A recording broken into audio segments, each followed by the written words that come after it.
Bizde en актуалдык маселелердин бири жол коопсуздугуна тиешелүү жетекчилерди, адистердин баарын чакырып, атайын бир маселе катары карап коюшту биз туура таптык. Бул маселени өзүңүздөр билесиздер, бүгүнкү күндө аябай кырсык көп болуп атат. Анан бүт мамлекеттик ушул жерде кызматкерлер отурасыңар, адистер отурасыңар, өзүңөрдүн сунуштарын ардайтып, өзүңөрдүн линияңар боюнча министрликтууларда кандай токтомдор келип атат. Ошонун баардыгын чогултуп, биз шаарда биздин шаардык бийлик эмне кыла алабыз? Кандай кылсак, ушул биздин шаардын пробкаларын жоюп, шаардыктарга ушул удобный моменттерди түзүп бере алабыз, шарт түзүп бере алабыз деген маселелер болуп атат бул жерде. Эгер туура эмес боло турган болсо, көпчүлүктүн мнениясы менен бир жакшы жолго өтөлүк деген маселелер бар. Ал арада Ош шаарындагы айдоочулар көчөлөрдөгү тургундар менен күрөшүү үчүн бир нече чараларды көрүүнү сунуш кылышышууда. Алар шаардын ар бир кичи районунда базарлардын жанына унаа токтотуучу жай ачуу жана транспорттук каражаттарды жолдун четине токтотууга тыюу салуу сунуштары. Бул жүрүүчү жолдорду кеңейтүүгө жана андагы кыймылды тартипке келтирүүгө жардам берет. Мындагы Осмонов көчөсү, Кулатов, Анар, Төлөйгөн кичи райондорду тушташырган жолдор мына ушундай болду. Караванский аталган район автотыгындан кышы жай арууга кирет. Маршруттук унаалар аялдамаларда токтогону менен кээ учурда аялдамалардын орок арасындагы жеке унаалардын токтоп турушу, катар тизилген таксилер аялдамага же жетпей же өтүп токтоого аргасылышат. Маркеттердин кадрлары унааларын бир эмес, кээде эки катар коюп деле беймарал дүкөнгө кирип соода кылып чыгышат. Тыгындын пайда болушуна жеке унаа мингендер күнөөлүү. Алардын туура эмес токтоткону четирээк токтотпой, жолдун ортосуна коюп деле басып кетиши жөө жүргүнчүлөрдүн нааразылыгын пайда кылууда. Буга маршруттук каттамдардагы унаалардын дагы таасири бар. Андан сырткары бийлик башчылары жолдорду оңдоого жана айланма жолдорду курууга бир топ каражат жумшап, коомдук транспорт системасын жакшыртуусу кажет. Шам белгилеринин тийиштүү түрдө иштеши, ошондой эле жол тыгынынын айына фокус кырсык болсо, майы кызматкерлерин тез арада чара көрүш үчүн заманбап компьютерлердин колдонулушу, ошондой эле жол тыгындарын азайтуу үчүн автобустар гана жүрө турган тилкелер жана белгилүү бир убактарда багыты өзгөрүлүп турган жолдордун болушун караштыруу керек. Рейд менен ара туру газета телевизорго айтып коюу менен бул маселени чече албайбыз. Биз бүгүнкү күндө кардиналдуу жана системалуу иш жасамайынча биз муну чече албайбыз эч качан. Ал эмне деген? Бул биринчиси мына айдоочулардын жана жүргүнчүлөрдүн маданияты боюнча. Эми бардык эле нерсени штраф салып чечсек, анда бүгүнкү чейин проблема калбай калат болчу. Мына бүгүнкү күндө айдоочулардын жана жүргүнчүлөрдүн маданиятын көтөрүү боюнча бир идеологиялык бир ишта жүргүзүш керек болуп калды бүгүнкү күндө. Мына ошол менен мына жолдон өтүп аткан адамдарды карагыла. Мына азыр биз видеодон көрдүк, бардыгы туура эмес жерден өтүп атат. Эми ошону эртең бирөөсүн машина уруп кеткен болсо, бир үй бүлөнүн трагедиясы. Кокуй мына уруп кетти, ГАИ кызматкери байкуш баягы айдоочу күнөөлүү. А бирок эч качан жол жүргүнчү күнөөлүү эмес. Мына запатлыйда жаңы жол деп коебуз, ошол Булондер кафесинен баштап жаңы жол керек. Мына ошол жерде баягы Элдорадо кафесинин алдында адамдар токтойт. Ошол жерде остановкага машиналар, автобустар токтойт. Аялдама жок.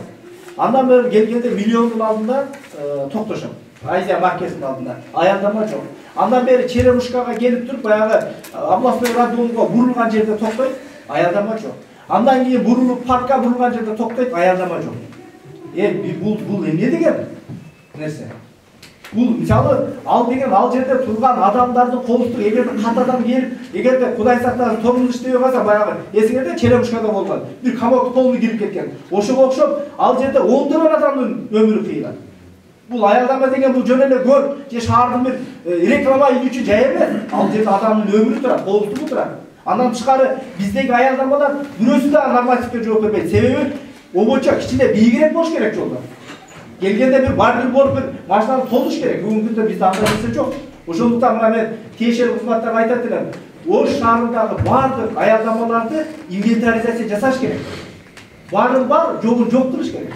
Себеби ошол тыгындардын болушунун дагы бир себеби мына ошол болуп атат. Андан кийинкиси бир күнөөлүү адамдар автошколдо. Бүгүн баласына туулган күнүнө подаркага берилип аткан айдоочулук күбөлүктөр дагы канча деген адамдар өмүрүн алып кетет. Ошондуктан ушуну дагы биз карап коюшубуз керек. Менин айтайын дегеним, бул шаардын коопсуздугу. Азыр эми мына биздин чогулганыбыздын себеби ушул болуп аткан авариялар, жолдогу кырсыктар боюнча болуп атат. Мына азыр өзүңүздөр слайдда көргөндөй эле элдин баардыгы айтып атат. Шаар союз маалынан бери реконструкция болгон эмес, жолдорубуз ошондой эле деп.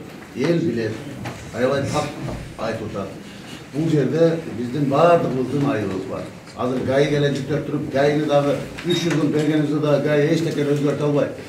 Себеби жолдор эс боюнча калат, парковкалар жок. Ошол кызыл линияга чыгып туруп аткан зданиялар ошол боюнча тура берет. Бул ГАИнин жеке чече турган маселеси эмес. Балдарды нары бери ойнотуп эс алдыра турган жайлар жок билесиз. Кечинде мына жерде элдер келип бала чакасы менен кичине велосипед, балдарына велосипед тептирейин десе, машиналардан бошобойт мына площадьчы. Саат 6-дан 8-ге чейинби, кечки саат 6-дан 8-ге чейин запрещенный знак туруп койгонсуңарбы? 8-ден. 8-ден 7 менен 6-га чейин, 7-ге чейин.